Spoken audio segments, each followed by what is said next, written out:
नमस्कार दोस्तों, मेरा नाम सी अंकिता खंडेलवाल है और आप सभी का स्वागत है मेरे आज के इस खास वीडियो में। दोस्तों, आज का वीडियो मैंने उन लोगों के लिए बनाया है जिनकी एज 50s के आसपास की है, क्योंकि बहुत सारे कमेंट्स आते हैं, मैम मेरी उम्र 40s में है, 50 है, 52 है, क्या अब मुझे म्यूचुअल फंड में इन्वेस्ट शुरू करना चाहिए या अब देर हो चुकी है। यह एक बहुत इंपॉर्टेंट क्वेश्चन है। देखो, रिटायरमेंट की प्लानिंग ज्यादातर लोग 50 की उम्र में जाकर शुरू करते हैं, फिर कंफ्यूज हो जाते हैं कि अब क्या करना चाहिए, अब क्या म्यूचुअल फंड में डालना चाहिए या नहीं डालना चाहिए।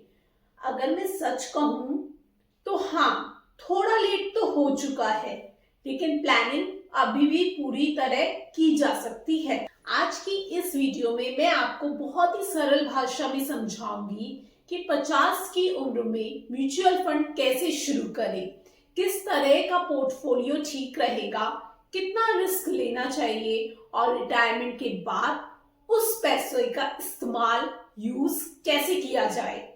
वीडियो बहुत ध्यान से देखिएगा क्योंकि हर पॉइंट आपके काम आएगा। और अगर आपकी उम्र 25 से 30 की भी है तो ये वीडियो आपके पेरेंट्स के लिए बहुत यूजफुल हो सकता है, तो उनके साथ इसे जरूर शेयर कीजिएगा। चलो शुरू करते हैं। क्या 50 की उम्र में शुरू करना लेट है? तो देखो दोस्तों, स्टार्ट ना करने से तो अच्छा है कि आप लेट स्टार्ट तो शुरू कर दो। कई लोग कहते हैं, सर अब तो 50 की उम्र हो गई है, अब क्यों शुरू करना, जो पैसे हैं उनको यूज कर लेता हूं। नहीं दोस्तों, 60 के बाद आपको कई बार मंथली इनकम की जरूरत पड़ सकती है, तब आपके पास काम भी नहीं होगा, तो अपना गुजारा कैसे करोगे। इसके लिए एक रोड मैप, एक प्लानिंग होना बहुत जरूरी है। मैं हमेशा यही कहती हूँ, लेट स्टार्ट नो स्टार्ट से हमेशा बेहतर है। 50 की उम्र में शुरू करने का मतलब है आप बड़ा कॉर्पस नहीं बनाएंगे, लेकिन कुछ तो जरूर बनाएंगे। और जो लोग शुरू ही नहीं करते, आप उनसे आगे ही रहेंगे। इसलिए सबसे पहले ये डर निकाल दीजिए कि अब देर हो गई है, आप बिल्कुल शुरू कर सकते हैं। अब सबसे जरूरी चीज है अपने इन्वेस्टमेंट होराइजन को समझना। निवेश हमेशा 2 हिस्सों में समझना चाहिए। पहला, कि आपकी इन्वेस्टमेंट की अवधि कितनी है, जिसको हम बोलेंगे पार्ट 1। पार्ट 1 में हम सीखेंगे आपकी निवेश की अवधि कितनी है। जैसे कि 50 साल वालों के लिए 50 to 60 इयर्स अपनी एज के, जिसमें वो अपनी अर्निंग को ग्रो करेंगे, अपनी अर्निंग जितनी भी है उसे कमाएंगे, वो उनका एक तरीके से इन्वेस्टमेंट पीरियड हो जाएगा, निवेश की अवधि। ये 10 साल की है। यहां आपको सही फंड चूज करना है और यहीं आपका पैसा बढ़ेगा। दूसरा इसका आता है पार्ट 2, यानी कि 60 के बाद वाला पीरियड, जहां पर आप अपने पैसे को, अपने कॉर्पस का यूज करेंगे। तो ये कितना भी हो सकता है, डिपेंड करता है आपकी एज का। कईयों का 60 to 80, 60 to 85, जितने भी साल जो इंसान रहेगा। अब यहाँ पर आप चाहें तो हर महीने इनकम निकाल सकते हैं, या धीरे धीरे जब आपकी जरूरत हो उसके हिसाब से आप पैसे निकाल सकते हैं। अगर आपको हर महीने इनकम चाहिए तो उसके लिए भी एक प्लान होता है जिसको बोलते हैं SWP, सिस्टमैटिक विड्रॉल प्लान। ये बड़ा टॉपिक है, तो चाहे तो मैं इस पर अलग से एक वीडियो बना दूंगी। अगर आप मुझे कमेंट सेक्शन में कमेंट करेंगे SWP, तो इस टॉपिक पे हम सेपरेट वीडियो बनाएंगे। देखो, अब उम्र 50 है तो हम हाई रिस्क बिल्कुल नहीं लेंगे। यहाँ फिलॉसफी थोड़ी बदल जाती है, रिटर्न्स थोड़े कम चले जाएंगे, लेकिन रिस्क कम होना चाहिए, एक तरीके से स्टेबिलिटी होनी चाहिए। इसलिए अब आपको स्मॉल कैप और मिड कैप इन दोनों को अवॉइड करना चाहिए, क्योंकि मार्केट गिरा तो रिकवरी में टाइम लगता है और आपके पास सिर्फ 10 साल है 50 से 60 साल अपने कॉर्पस बनाने का।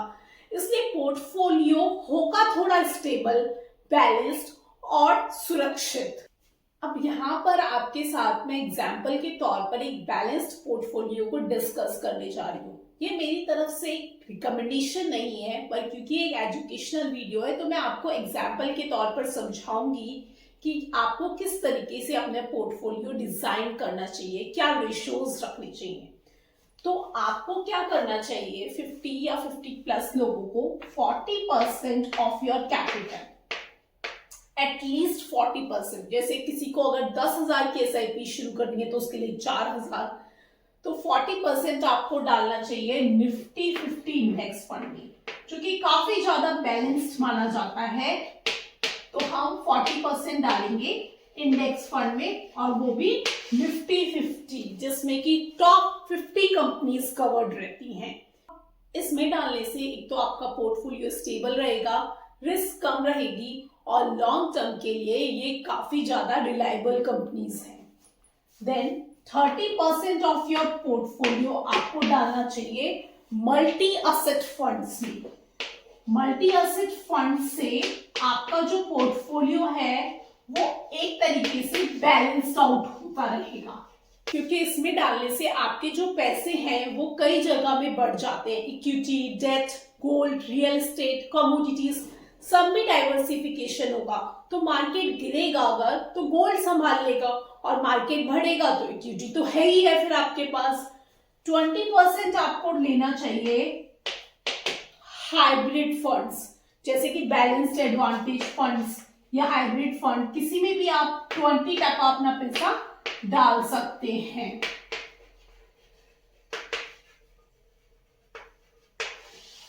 इसमें इक्विटी और डेट दोनों का मिक्स होता है, तो रिस्क आपका ऑटोमेटिकली एडजस्ट होता रहता है। मोस्ट इंपॉर्टेंट 10% आप अपना कैपिटल रखिए लिक्विड फंड में, जो कि आपकी इमरजेंसी सिचुएशन है ना, कभी भी पड़ सकती है। 50 के बाद लाइफ थोड़ी अनसर्टेन होती है, तो इमरजेंसी आती रहती है, तो उसमें काम आ सकता है। आपके पूरे पोर्टफोलियो को ये 10% एक तरीके से स्टेबिलिटी भी प्रोवाइड करेगा। प्योर डेट में रखिए इसे, ताकि आपका इसमें रिस्क है वो ऑलमोस्ट जीरो हो जाए।